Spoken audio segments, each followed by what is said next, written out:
Hello everyone, आप सभी का स्वागत है आपके अपने यूट्यूब चैनल एक इलेक्ट्रिकल नॉलेज पर। तो जैसा कि फ्रेंड्स, आप पहले 25 प्रश्न देख चुके हैं। अब प्रश्न नंबर 26 से आगे की तरफ चलते हैं।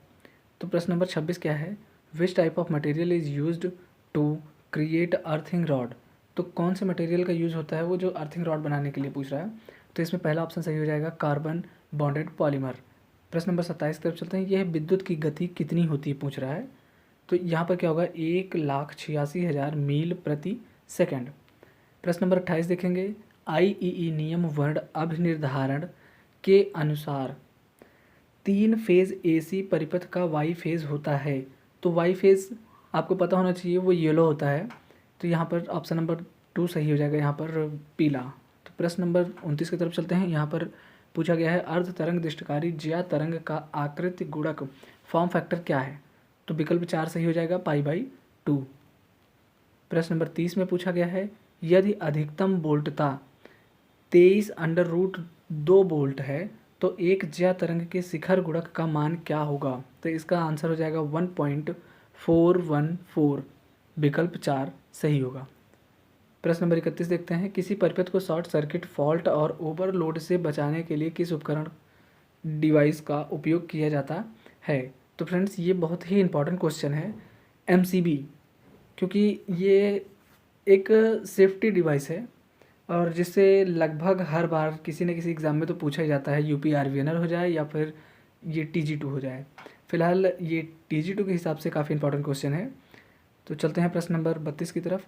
प्रवर्तक यानी स्टार्टर के बिना डीसी मोटर के चालू होने पर क्या होता है। तो विकल्प 2 सही है, स्टेटर के माध्यम से उच्च धारा प्रवाह। प्रश्न नंबर 33 यहाँ पर आपको दिया है, what would be the speed of N induction machine operating in generation mode. तो विकल्प 3 आपका सही हो जाएगा, runs above the synchronous speed. प्रश्न नंबर 34 की तरफ चलते हैं। यहाँ पे पूछा गया, डीसी मोटर के लिए कितने प्रकार के बिंदु प्रवर्तक पॉइंट स्टार्टर उपलब्ध हैं। तो ये है विकल्प 2 सही है, ये 3 प्रकार के हैं। फिर से देख लीजिए, डीसी मोटर के लिए कितने प्रकार के बिंदु प्रवर्तक पॉइंट स्टार्टर उपलब्ध हैं। तो ये हैं 3 प्रकार के। विकल्प 2 आपका सही है। क्वेश्चन नंबर 35 देखेंगे। यदि वोल्टता का आरएमएस मान 230/√2 वोल्ट है तो एसी परिपथ में वोल्टता का शिखर मान पीक टू पीक वैल्यू क्या होगा। तो इसको अगर आप सॉल्व करेंगे तो इसका आंसर आएगा 660 वोल्ट। पहला विकल्प सही है। फ्रेंड्स, इसके आंसर मैं सॉल्व नहीं करा रहा हूँ क्योंकि इसमें टाइम ज़्यादा लगेगा और वीडियो काफ़ी लंबी हो जाएगी। और मेरा उद्देश्य सिर्फ ये है इस वीडियो को दिखाने का कि किस टाइप का पेपर वहाँ पर आता है। तो यहाँ से आप क्वेश्चन का अंदाज़ा लगा सकते हैं कि किस टाइप के प्रश्न पूछे जा रहे हैं यूपीपीसीएल में। तो प्रश्न नंबर 36 देख लेते हैं। दिष्ट धारा डीसी आपूर्ति की गलत ध्रुवता से विद्युत अपघट्य प्रकार के संधारित्र के जुड़ने पर क्या होता है। तो विकल्प 4 सही है, संधारित्र स्थायी रूप से क्षतिग्रस्त हो जाता है। फिर से एक बार प्रश्न देख लीजिए। दिष्ट धारा डीसी आपूर्ति की गलत ध्रुवता से विद्युत अपघट्य प्रकार के संधारित्र के जुड़ने पर क्या होता है। तो संधारित्र जो होता है वो खराब हो जाएगा वो। प्रश्न नंबर 37 है, डीसी जनित्र का कौन सा घटक दिक् परिवर्तक कम्यूटेटर पर आरोपित किया जाता है जो आर्मेचर कुंडलन से धारा को एकत्र करता है। तो विकल्प 4 सही हो जाएगा, कार्बन ब्रूस। क्वेश्चन नंबर 38, बड़े उद्योगों में शून्य भार स्थिति में तुल्यकालिक मोटर के संचालन का उद्देश्य क्या है। तो उसका उद्देश्य होता है शक्ति गुणांक में सुधार, यानी विकल्प 3 सही हो जाएगा। प्रश्न नंबर 39 की तरफ चलते हैं। यहाँ पे आपसे पूछा गया है, डैश डैश डैश को कम करने के लिए शक्ति परिणामित्र में लौह क्रोड के लिए विशेष सिलिकॉन इस्पात ऑब्लिक मिश्र इस्पात का उपयोग किया जाता है। तो किसका किया जाता है, इसमें विकल्प 4 आपसे पूछा गया है। तो मतलब क्यों किया जाता है, को कम करने के लिए, यानी कि किसको कम करने के लिए पूछा गया है। तो यहाँ पे हो जाएगा शैथिल्य हानि। शैथिल्य हानि को कम करने के लिए जो है लौह क्रोड के लिए विशेष जो सिलिकॉन इस्पात है या फिर मिश्र इस्पात का यूज़ किया जाता है। तो प्रश्न नंबर 40 की तरफ चलते हैं। यहाँ पर देखेंगे, निम्न में से कौन सा इलेक्ट्रॉनिक्स में सबसे सरल और सबसे सस्ता फिल्टर परिपथ है। तो इसका विकल्प 3 सही है, संधारित्र इनपुट फिल्टर। प्रश्न नंबर 41 की तरफ चलते हैं। A current transformation with split core when used in conjunction with a recording meter is called as, विकल्प इसका 3 सही हो जाएगा, क्लैंप मीटर। तो इसको बोलते हैं क्लैंप मीटर। तो प्रश्न नंबर 42 देखते हैं, उच्च गति प्रत्यावर्तित में किस प्रकार का घूर्णक रोटर प्रयुक्त होता है? तो विकल्प 2 सही है, बेलनाकार ध्रुव प्रकार का रोटर।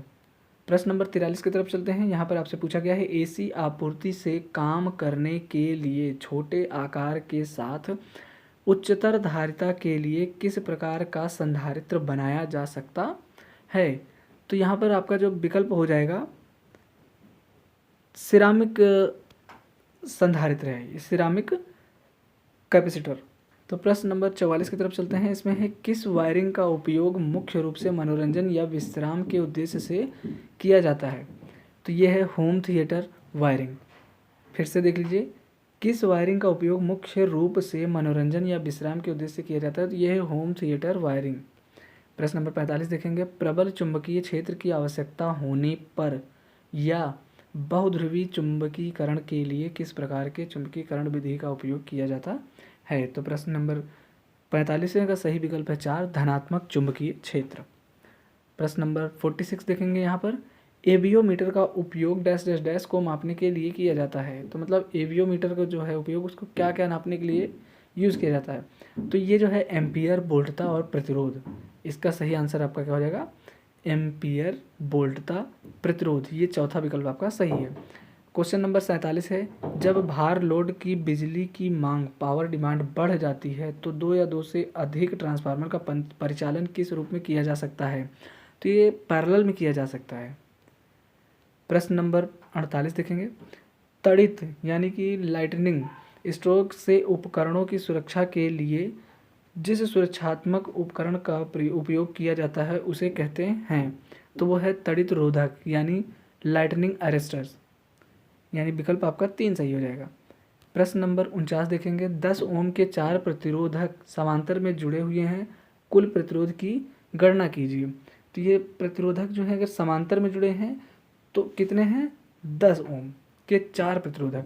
तो यानी 1/10 + 1/10 + 1/10 कर लेंगे क्योंकि समांतर में है। तो इसका आंसर आप हल करेंगे तो निकल के आ गया 2.5।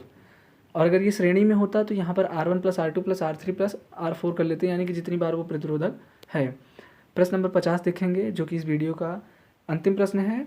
फिलहाल प्रश्न अभी और भी बहुत सारे हैं, लेकिन अभी इस वीडियो में प्रश्न नंबर 50 तक ही देखेंगे हम। किस आकार के तार में उच्चतम धारा को वहन करने की क्षमता होती है? किस आकार के तार में उच्चतम धारा को वहन करने की क्षमता होती है? तो हो जाएगा विकल्प 1, 4 गेज। क्यों?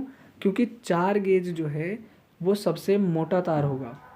फिलहाल ये आप जान लीजिए अभी कि गेज में जो वहाँ पर जितना कम नंबर होगा आपका, तार की मोटाई उतनी अधिक होगी।